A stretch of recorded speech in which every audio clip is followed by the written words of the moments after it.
اور پھر ہم کہتے ہیں کہ اللہ کی رحمت ہمیں کیوں نہیں ملتی ہے؟ تو حضور نے فرمایا قیامت کے دن رب کی بارگاہ میں مفلس وہ ہوگا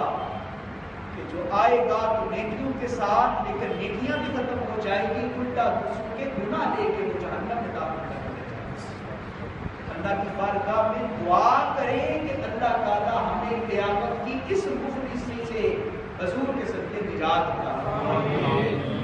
آج کی رات میرے دوستو بزرگوں توبہ کی رات ہے، معافی کی رات ہے، بخشش کی رات ہے، اور میں نے جمعے میں بھی عرض کیا تھا، بات مکمل نہیں ہو سکی تھی کہ آج کی رات رب کی رحمت اپنے پورے عروج کے اوپر ہے، لیکن کچھ لوگ ایسے ہیں کہ جنہیں آج کی رات بھی اللہ اپنی بخشش عطا نہیں کرتا، آج کی رات میں ان کی مغفرت نہیں ہوتی ہے۔ جمعے پہ میں نے عرض کیا تھا ان میں سے ایک مشرک ہے، دوسرا میں نے عرض کیا تھا ماں باپ کا نافرمان۔ ماں باپ کا نافرمان یہ ایسا گناہ ہے کہ جو رب معاف کرتا ہی نہیں۔